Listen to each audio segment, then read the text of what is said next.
জানলে অবাক হবেন, দুপুরে ১০০ টাকায় খাবার খান প্রধানমন্ত্রী তারেক রহমান।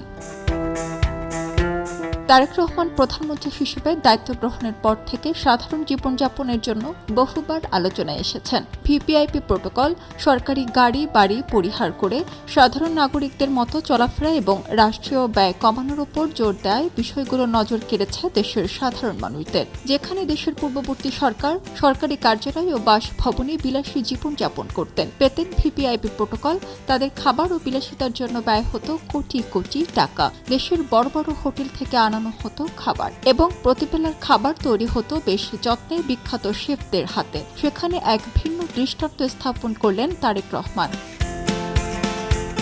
গেল ২২ এপ্রিল থেকে প্রধানমন্ত্রীর কার্যালয়ে দুপুরের খাবার ও বিকেলের নাস্তার সম্মিলিত বাজেট কমিয়ে ১৫০ টাকা নির্ধারণ করা হয়েছে, যা আগে ছিল বহুগুণ। এই সিদ্ধান্তটি ব্যয় সংকোচন এবং সাদামাটা জীবনযাপনের অগ্রাধিকার হিসেবে বেছে নিয়েছেন প্রধানমন্ত্রী তারেক রহমান। প্রধানমন্ত্রীর কার্যালয় সূত্রে জানা গেছে, তারেক রহমানের জন্য ভিআইপি কোনো ৫ তারকা হোটেল কিংবা বিদেশি কোনো খাবার থাকে না। তিনি অফিসের সাধারণ মানুষের মতো প্রতিদিন খাবার খান। তারেক রহমানের দুপুরের খাবার মেনুতে থাকে বাঁধাকপি ভাজি, বেগুন ভর্তা, কখনো বেলে মাছ, কখনো ডিম, কখনো শিং মাছ, কাঁচকলা ভর্তা, সাদা ভাত এবং পাতলা ডাল। প্রতিদিন এ সকল মেনু থেকেই খাবার বেছে নেন তিনি।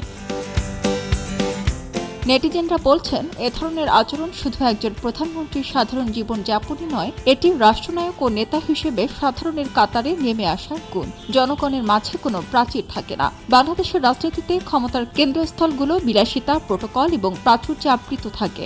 সেখানে তারেক রহমানের এই সাধারণ জীবনধারা আমাদের রাজনৈতিক সংস্কৃতিতে এক ব্যতিক্রমী বার্তা বলে মনে করছেন অনেকে। খবরের কাগজ, নিখাত, নির্ভীক, নিরপেক্ষ।